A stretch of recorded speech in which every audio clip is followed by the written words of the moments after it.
warahmatullahi wabarakatuh.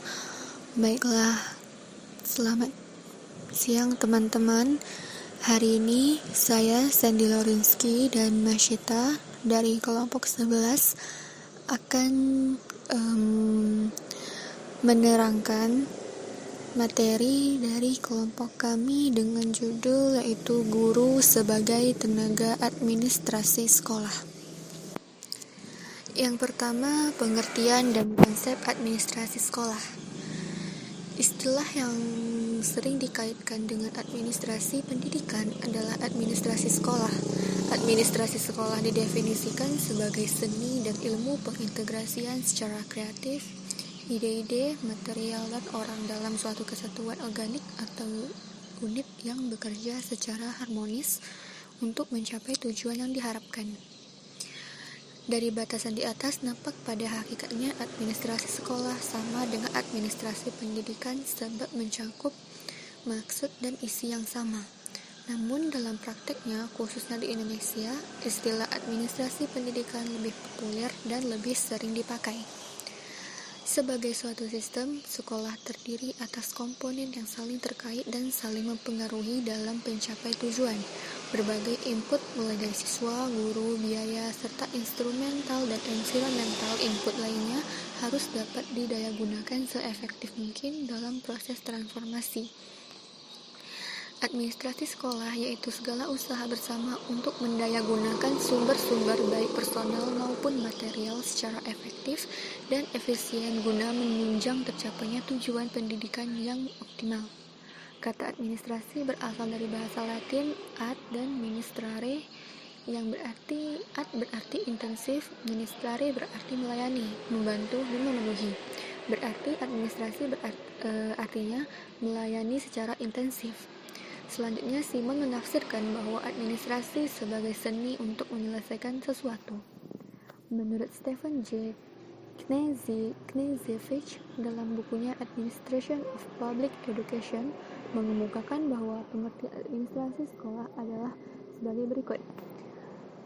School administration is a process concerned with creating, maintaining, stimulating, and unifying the energies within the education toward realization of the predetermined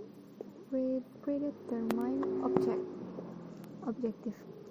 Maksudnya, administrasi sekolah adalah suatu proses yang terdiri dari usaha mengkreasi, memelihara, menstimulir, dan mempersatukan sumber daya yang ada pada suatu lembaga pendidikan agar tercapai tujuan yang telah ditentukan.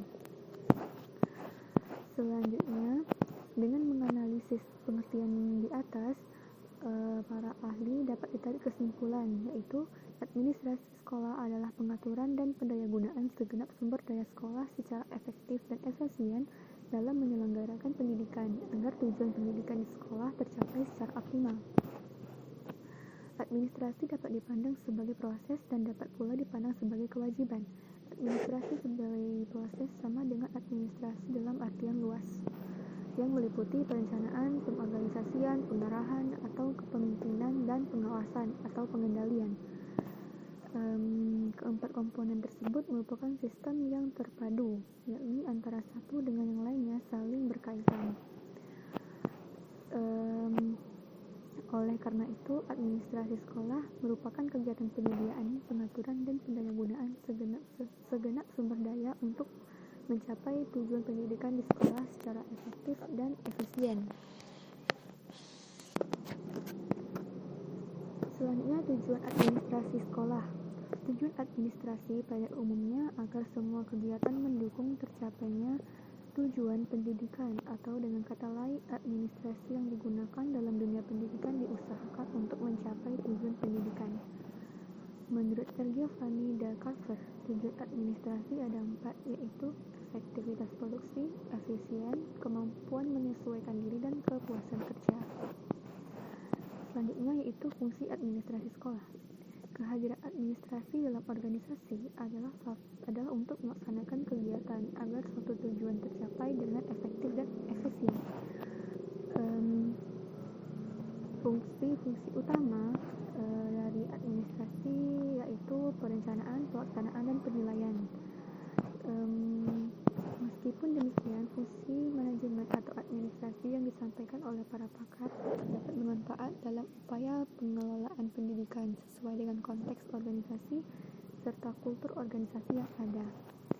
Fungsi administrasi yang dapat diimplementasikan dalam kegiatan pendidikan yaitu pertama, fungsi perencanaan yang diartikan sebagai proses penyusunan berbagai keputusan yang akan dilaksanakan pada masa yang akan datang untuk mencapai tujuan yang ditentukan. Yang kedua, fungsi pengorganisasian, yaitu kegiatan membagikan tugas pada orang yang terlibat dalam kerjasama pendidikan. Yang ketiga, fungsi penggerakan, yaitu merangsang anggota-anggota kelompok melakukan tugas dengan antusias dan kemauan yang baik. Yang keempat, fungsi pengkoordinasian, yaitu mengandung makna peringatan agar tugas-tugas yang telah dibagi tidak sesuai kehendak yang dikerjakan saja, tetapi menurut aturan sehingga sesuai dengan tujuan. Yang kelima, fungsi pengarahan, yaitu adalah untuk pertambahan, menjaga dan memajukan organisasi melalui setiap pribadi baik secara struktural maupun fungsional, agar setiap kegiatannya tidak terlepas dari usaha mencapai tujuan. Yang keenam itu fungsi pengawasan, dapat diartikan sebagai salah satu kegiatan untuk melihat realisasi perilaku pribadi dalam organisasi pendidikan dan apakah tingkat kesadaran pendidikan sesuai dengan yang dikehendaki. Kemudian dari hasil pengawasan tersebut, apakah dilakukan perbaikan. Baiklah, sekian dari saya. Selanjutnya akan dilanjutkan oleh rekan saya, Masyita.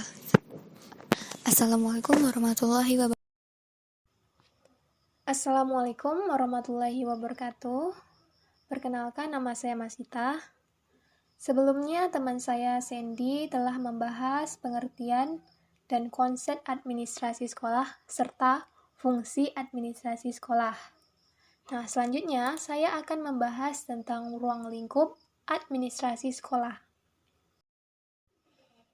Ruang lingkup administrasi sekolah pada dasarnya mencakup kegiatan administrasi manajemen dan kegiatan operatif manajemen dalam mewujudkan beban kerja administrasi tersebut. Adapun ruang lingkup administrasi sekolah tersebut yaitu yang pertama, perencanaan, pengorganisasian, pengarahan, koordinasi, dan kontrol dalam proses pembelajaran.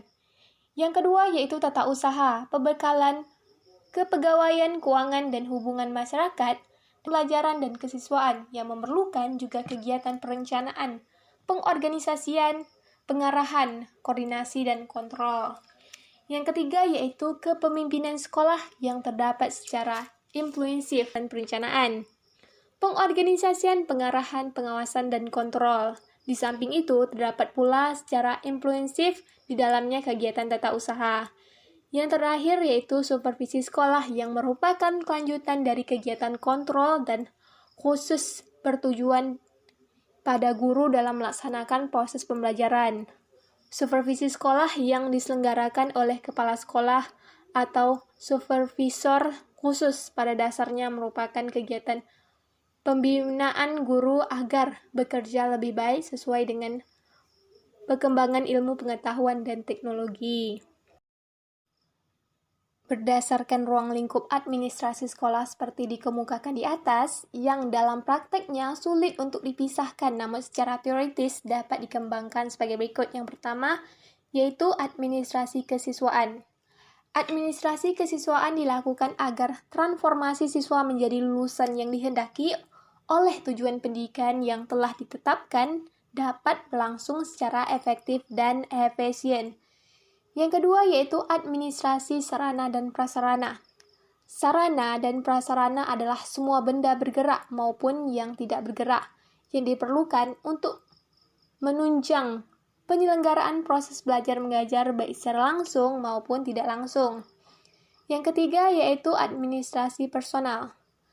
Personal pendidikan adalah golongan yang bertugas yang membidangi edukatif dan yang membidangi kegiatan non-edukatif atau ketatausahaan.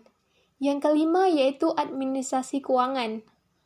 Komponen keuangan sekolah merupakan ketatausahaan dan tindakan keuangan meliputi pencatatan data, perencanaan, pelaksanaan, pelaporan, dan pertanggungjawaban keuangan.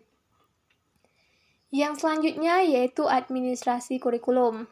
Nah, administrasi kurikulum bertujuan sebagai ketersediaan kurikulum yang digunakan sebagai pegangan mengajar pada tiap angkatan.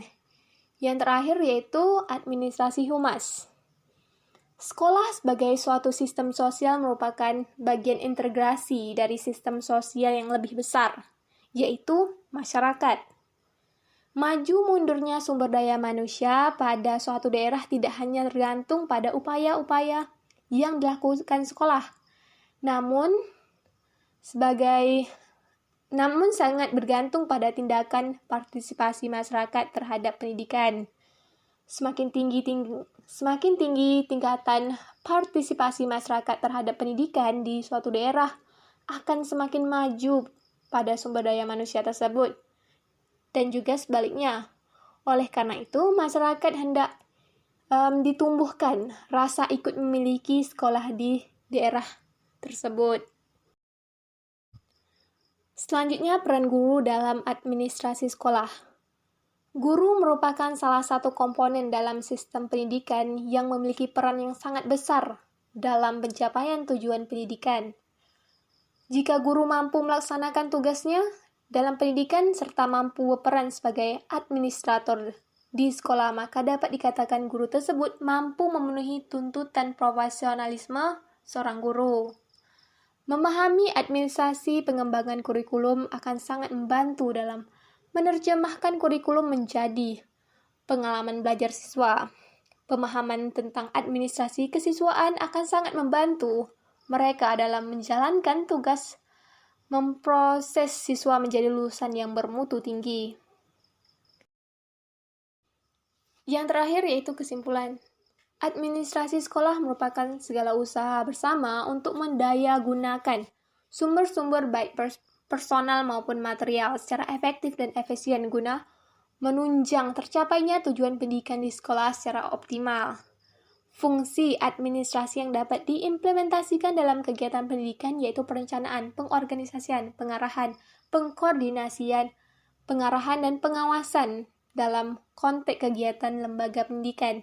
Dan yang terakhir yaitu ruang lingkup administrasi sekolah, yaitu yang pertama yaitu perencanaan, pengorganisasian, pengarahan, koordinasi, dan kontrol dalam proses pembelajaran. Yang kedua yaitu tata usaha, pembekalan, kepegawaian, keuangan, dan hubungan masyarakat. Yang ketiga kepemimpinan sekolah.